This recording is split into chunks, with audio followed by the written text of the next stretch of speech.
The rain had just started when Amina walked into the cafe. She wasn't supposed to be there. Her husband had asked her to meet him at the bookstore across the street. But something about the warm glow of the cafe windows pulled her in. Inside, the place smelled of cinnamon and coffee beans. She shook the water from her umbrella, scanning for a seat.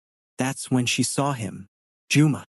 He was hunched over a notebook, scribbling furiously, his brow furrowed in concentration. Amina recognized him instantly. They had gone to university together, shared late-night debates about literature and politics, and just once almost kissed under the library staircase. But life had intervened. She married someone else. He disappeared into the city. Years later, here he was. Juma? She asked, her voice trembling with disbelief. He looked up, startled, then smiled. That smile, it was the same as before, but heavier now, as if carrying the weight of years. Amina, he said softly, I thought you moved away. They sat together, coffee steaming between them. Conversation flowed easily, like water finding its old path. They laughed about professors, remembered the smell of the library, and teased each other about their youthful ambitions. But beneath the laughter was something unspoken. Amina's wedding ring glinted under the cafe light. Juma's eyes lingered on it, then darted away. When her husband finally called, she stood reluctantly. It was good to see you, she said. Good? Juma asked, his tone playful but edged with sadness. She hesitated, then whispered, dangerous. And just like that, she was gone. That night, Juma walked home in the rain, his notebook soaked, his thoughts echoing with the phantom of what could never be. 3 years later, Amina found herself at the airport. She wasn't traveling, she was saying goodbye.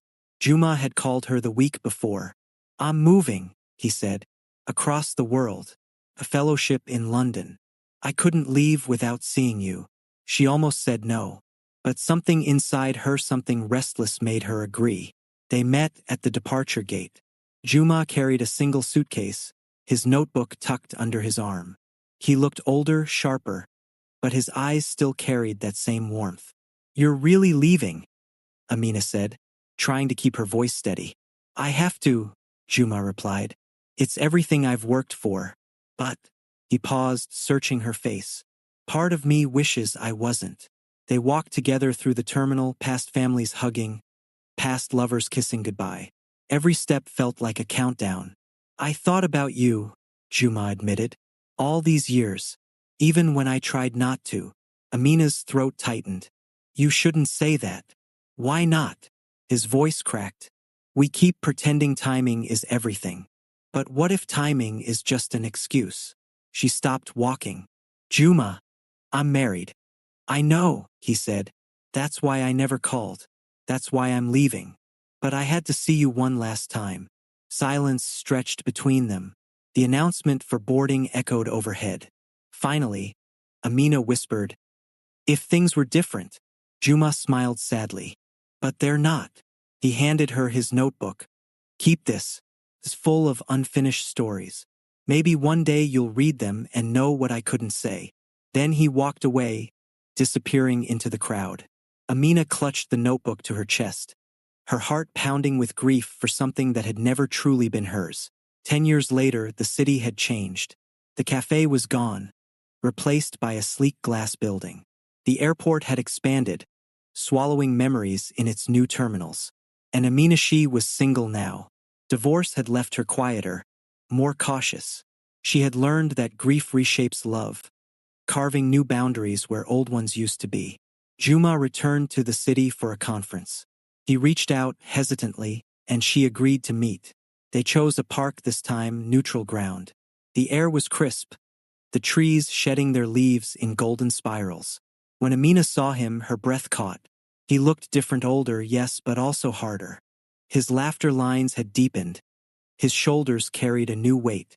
Amina, he said, his voice warm but measured. Juma. They sat on a bench, watching children play nearby. Conversation came, but slower now, like a river clogged with stones. They spoke of careers, of travels, of losses. Juma had lost his father. Amina had lost her marriage.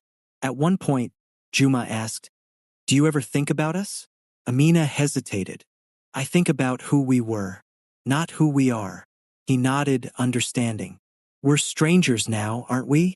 Not strangers, she corrected. Echoes. Silence settled again, but it wasn't uncomfortable. It was the silence of two people acknowledging the truth, that love is not always about possession, but about recognition. Finally, Juma stood. I should go. Silence settled again, but it wasn't uncomfortable. It was the silence of two people acknowledging the truth, that love is not always about possession, but about recognition. Finally, Juma stood. I should go. Amina looked at him, her heart aching with both longing and relief. Take care, Juma. He smiled, but it was different now, gentler, resigned. You too, Amina. As he walked away, she realized something profound. The phantom of who we used to be will always linger, but it doesn't have to haunt us. Sometimes, it simply reminds us that love, like grief, changes shape over time. Years later, Amina would still think of those 3 days. Day 1, the dangerous spark. Day 2, the impossible goodbye. Day 3, the quiet recognition. Each day was a mirror reflecting not just who they were, but who they had become. And though they never ended up together, their story lived on not as a tragedy, but as an echo. A reminder that the right person at the wrong time is still the right person, even if only for a moment.